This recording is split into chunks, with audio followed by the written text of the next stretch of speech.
Psyche Truth. Life, wisdom.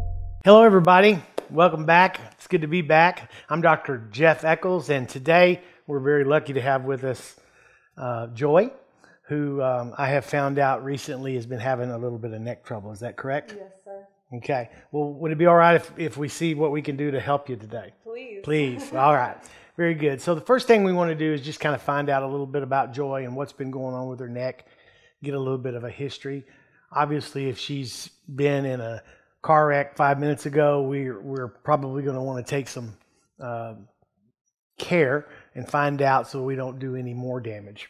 But let's talk with her a little bit. And Joy, can you tell me a little bit about what you do and how your neck affects that and maybe how this all got started?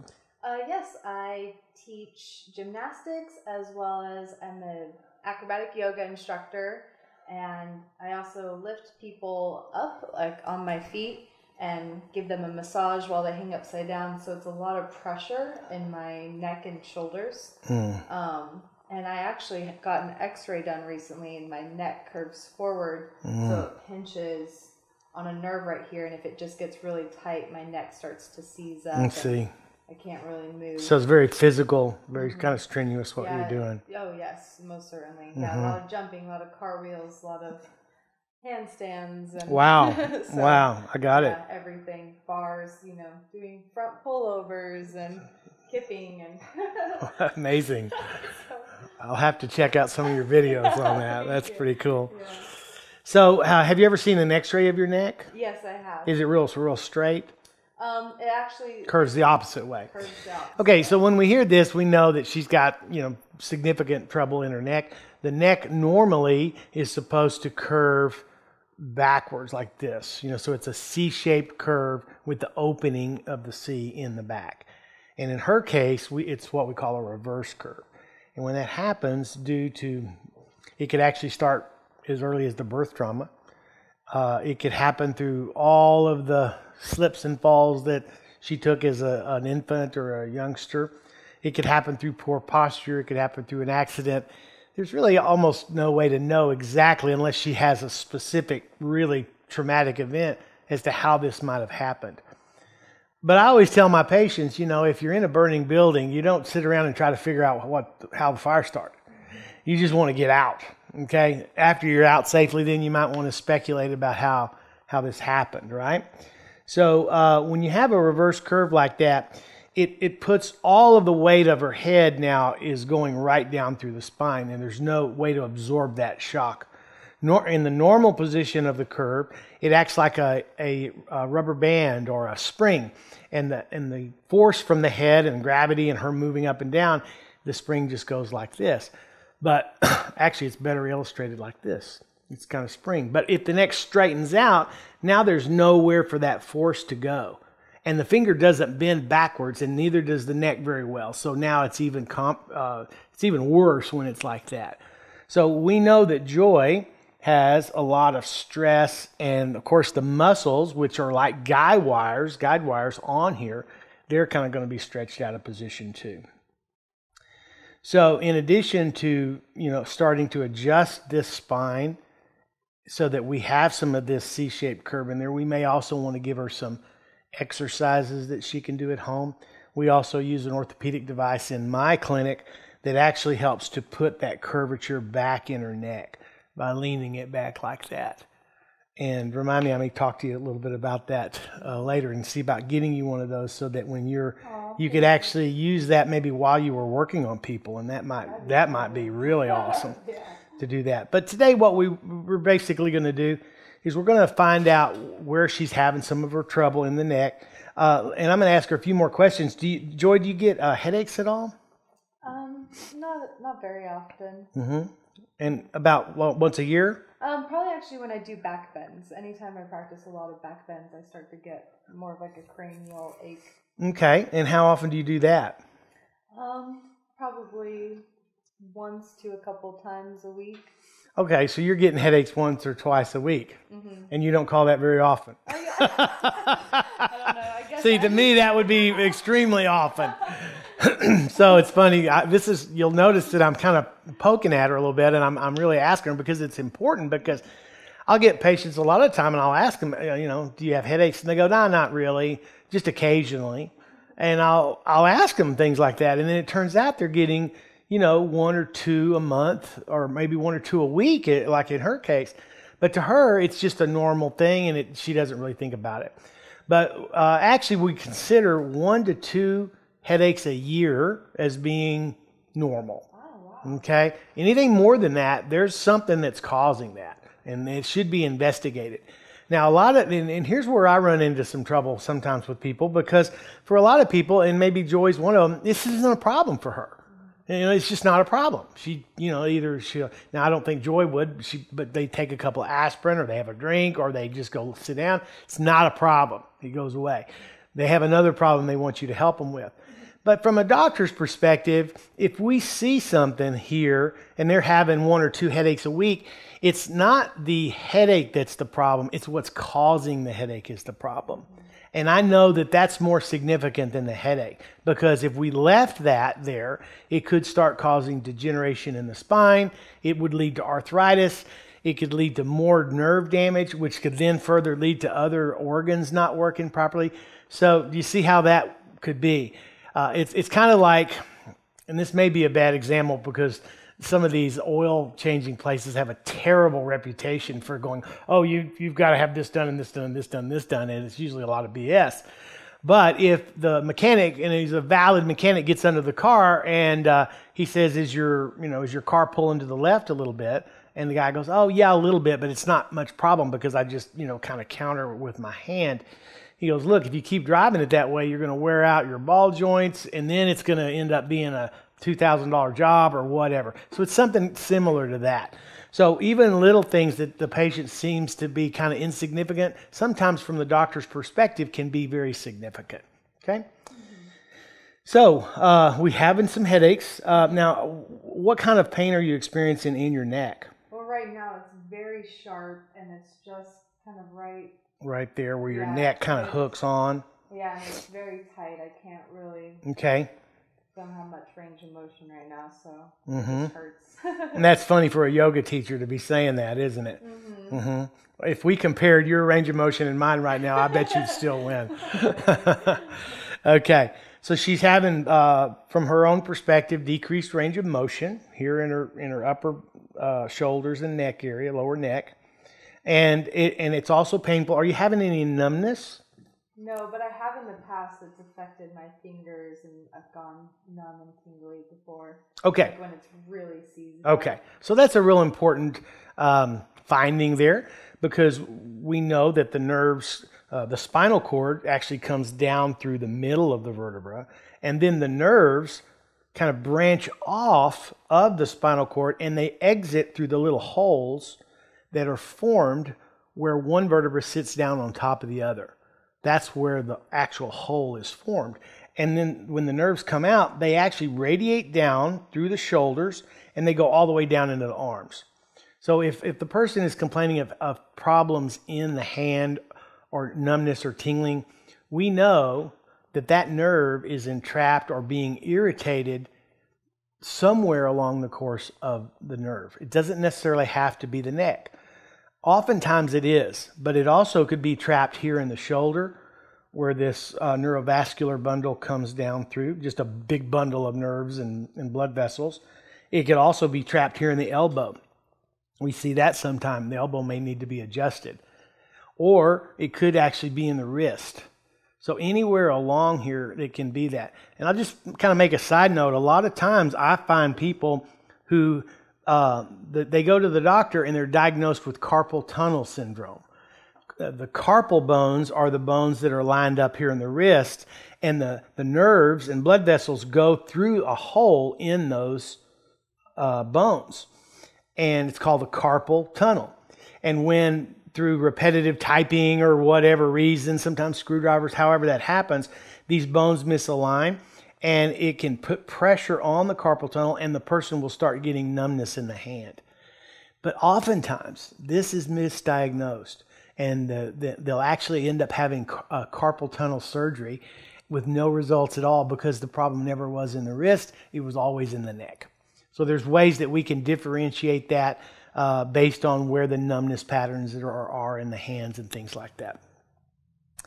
Okay, so she has occasionally had pain and numbness radiating down her arm, so we know that there could be some pretty significant misalignment in the neck, and then when she's overly stressed or having problems, it's going to cause that pain to radiate down in there. So the first thing that we would want to do is do a real thorough exam, and we would want to test the integrity of these nerve roots and find out if any of them are pinching the nerves and maybe shutting off some of these muscles. And then we'll be able to make the correct adjustment to free up those nerves, and then we may give her some exercises to help with the neck. Does that sound like a good plan to you? Yes, it does. All right.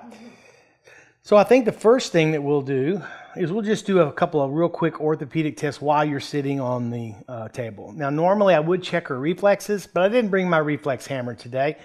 So we're going to skip that part. But we do want to do a few orthopedic tests. This is just called a cervical distraction test. And what I'm going to do, Joy, is I'm just going to lift up lightly on your head. And when I do that, I just want you to tell me whether it feels better or whether it feels worse or whether there's just not much difference at all. Okay? So we're just going to take and lift up lightly. I'm pulling up on her head now. Is that better, worse, or no different? I'd say it's a bit better. A bit better. Okay, so that's what we call a positive finding when that happens. And basically what we're doing is we're just pulling pressure off of the nerve when we do that, and she gets some immediate relief from that. So that's a very strong indication that she probably does have some nerve compression going on up in her neck area. Now the other one we're going to do is called the foraminal compression test, and the way I like to do these, I'm going to put some pressure down here like this. If it shouldn't hurt, it shouldn't hurt, but if it does, I just want you to tell me right away and I'll stop, okay? So we're just going to put a little light pressure down. That already hurts. And I just put very lightly. I didn't put 5 pounds of pressure on her head. And she's already complaining that is uncomfortable. So again, that kind of reinforces our original evaluation of her neck that she probably has some nerves being pinched there.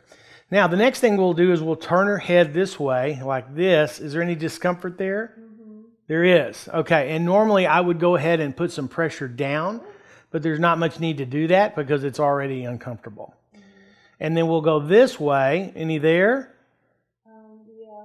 Okay, and again, we would put some pressure down here, but there's not real much reason to do that. It's not going to change the outcome of the test, and I don't want her to be any more uncomfortable than she has to be. So we've got several orthopedic tests here that are not working properly. We probably would want to check her range of motion as well.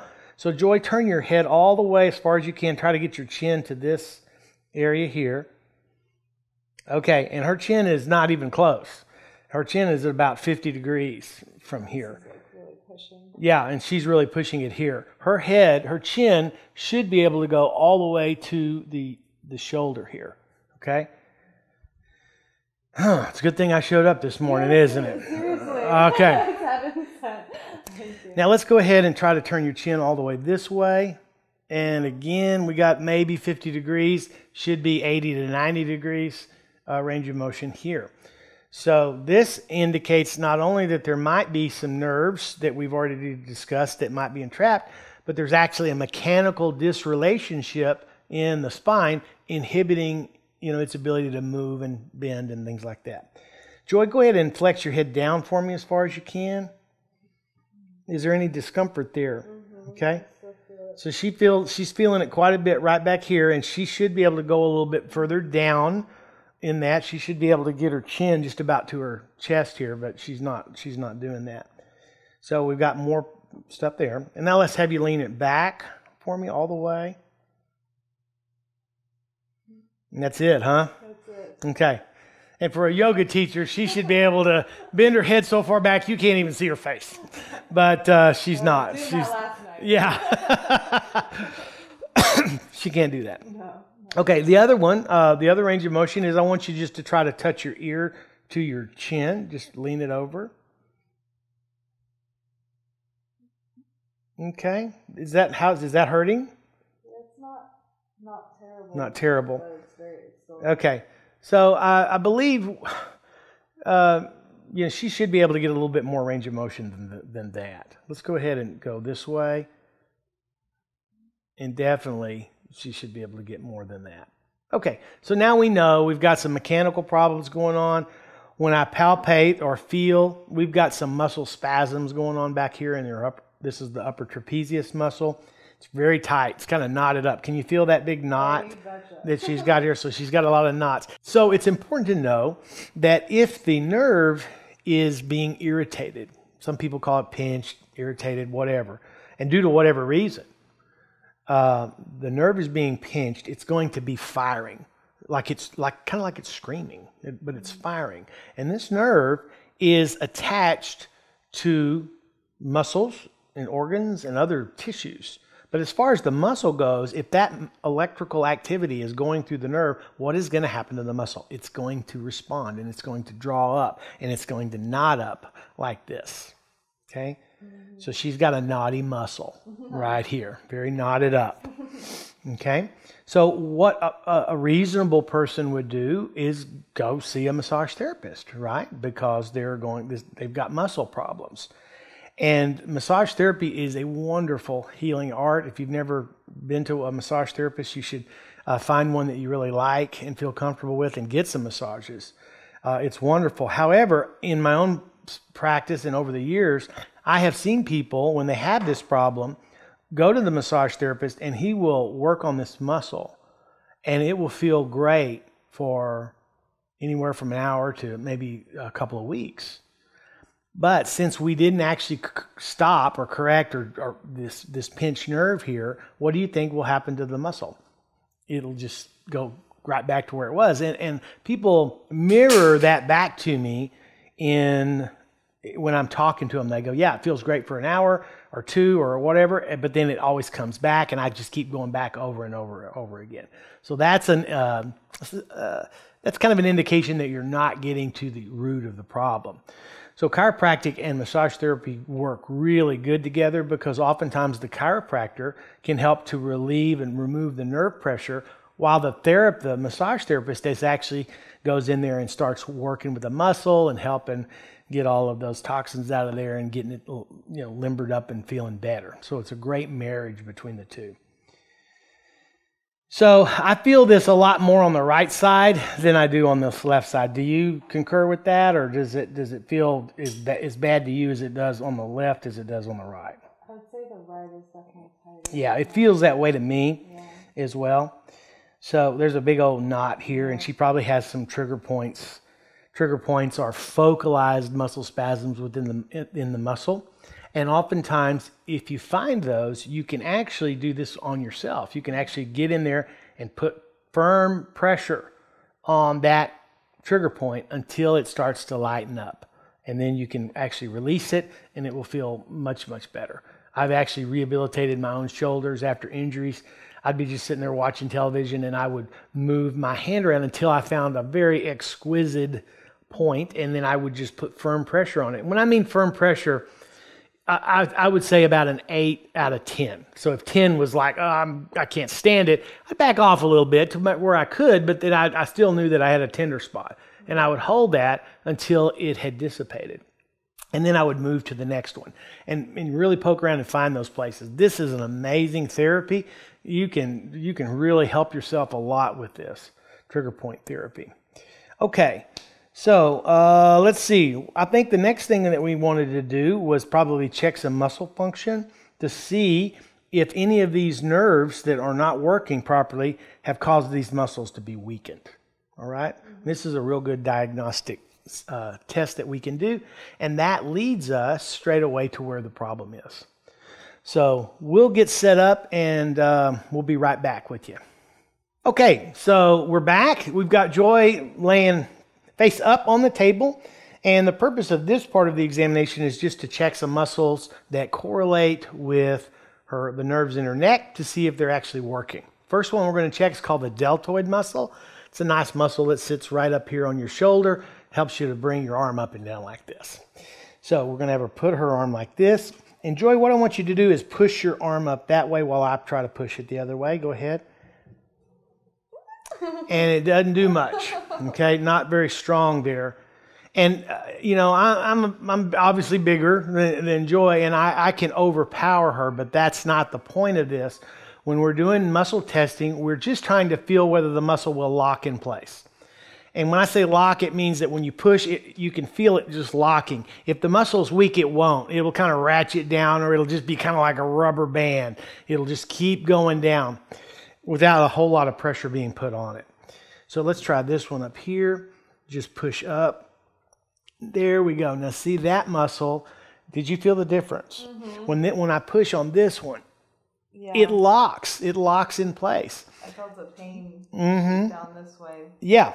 And oftentimes the person will say, oh, yeah, that hurt when I did that or whatever. So it's definitely not working properly. So the deltoid muscle here is related to one of the vertebrae here in the lower neck area. And the nerve that comes out of there innervates or goes to that muscle. So we're going to have a suspicion that she's going to have some problems right there in that area that are affecting here. And I always love to tell my patients, and you probably heard me say this before, you know, when you step on a dog's tail, it's the other end that barks. So oftentimes when a person has a problem in one area, we're going to see it maybe completely being symptomatic in another area. So the next muscle that we're going to check, Joy, is called the triceps muscle. And this is the muscle that is right back here. Everybody's probably pretty familiar with that. And it does the arm this way. So we're going to have you push down this way for me. Push. Very strong. That muscle locks in place perfectly. And that is for the nerve root that's directly below the one for the deltoid. Now let's go over here and check this one. Push down here. Very strong. Excellent.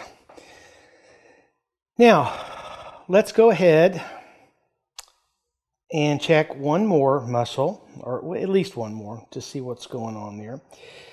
These are the muscles of the fingers, and these correspond to the C8 nerve root, which is the very bottom of your neck. What I want you to do is try to push your fingers out, and don't let me push them in. Push out. There you go, like that. Now, these muscles are very weak muscles. They're not very strong, and I can easily overpower them. But what we're doing is just to see that there is some resistance there and they're working. Let's turn the hand this way so everybody can see. I'm just lightly pushing in. And you notice I'm at the base of the fingers. I'm not way up here where I can push, have more leverage. I'm just right here. And she's got pretty good ones there. Let's try another one. Good. Now push out for me here. And it's interesting, this little finger here, see, she's trying to push it out. Push out. But it just, there it goes. This was a little bit more difficult to discern. Yeah, I think she's got it there. We warmed it up enough. I think that's working. But if that little finger or the other one just kind of goes in and it's not, there's no resistance there, we know that there's definitely going to be a problem there. Okay. So one of the next things we'll do is try to figure out which way we need to adjust this vertebra in order to correct her problem. And she only had one muscle that was weak, and it was the deltoid muscle on the left side. Let's recheck that again. Let's have you push, keep your arm just like that, push up, and there's just nothing there. There's just no resistance there at all. So the first thing we want to do is try to find a head position that will strengthen this muscle. So Joy, what I'm going to have you do is turn your head this way and lean it back like this. Okay, you okay there? Mm-hmm. Now push up real hard for me. Oh, wow. She said it all. She said it all. So when we put her head into this position, it moves it around so that that nerve is not being entrapped. And it immediately, electricity is pretty fast, right? Immediately turns that muscle on, and now we have strength there, and you notice the difference right away. Is that correct? Yes. Okay, so we know which head position that we need to adjust it in. Now we want to figure out exactly which vertebra it is, and we want to figure out which direction that the vertebra wants to be moved in. Okay, so let me show you how we do that. We're going to take your arm and we're just going to have you push back this way, and I'm going to push here. And I'm going to just reach under her neck and I'm going to touch. Now we're it's usually going to be C5, and it is kind of weak there. Okay, and then we're going to push it down, and it gets really strong right there. So we know now that your head wants to be turned in this position, and the vertebra wants to be adjusted in this direction. So are you game for that? I am. You are. We'll see if we can get that muscle turned back on. Thank you. All right. Okay, so we've got Joy here on the table. We've already discovered that for her to have this problem corrected, her neck needs to be turned in that direction. We need to adjust the C5 vertebra, and we need to adjust it in a plane that's like this. So we're going to turn it right here. We're going to get right on C5 and just make a nice little adjustment right there. Hello. Hello. How are you? Good. Oh, okay. And that actually moved very well. Now, after that, we want to just go back and check the muscle. We may have gotten it strengthened. We may not have. If not, we may have to do some other things to get that muscle turned on. But oftentimes, just adjusting the correct vertebra, and that's important, that you're adjusting the correct vertebra. You can't just grab somebody's head and start popping bones and expect it to get better. You have to adjust the correct vertebra. And you have to adjust it with the head turned in the correct position. And you have to adjust the vertebra in the correct vector or alignment in order to get these kind of results. So now we go back and we check the muscle. Push up for me. Oh, wow. Now we've got that muscle turned back on. Feel a little different? Yeah, it does. Yeah. Thank you very much. You're welcome. It was a little bit more warm and loose. Excellent. Very good. So let's just go back and let's just check all of the muscles again to make sure that everything is fixed and staying where it's supposed to be. Okay? So we just checked that one. Let's go back and check the triceps. Push here. Good. The lumbrical here. Push out. Good. Let's check this deltoid. Push. Very strong. And push here. Excellent. And push out. Good. Very good. Okay. And that's how you do it. So these are much better. I think these are very conservative ways to work with the body's own natural healing ability so that we can bring about an effective change rather than maybe trying to medicate you with, pain medication and drugs and anti-inflammatories and who knows what all to try to, force the body into a certain way. We're going to actually work with your body to get it working and correct it the best that we can. Thank you. You're sure welcome. Thank you very much for joining us today. I hope this has been helpful to you. I hope you've learned something. And if we can be of any further help, please look on my website at www.jeffeccles.com. See you on the next video.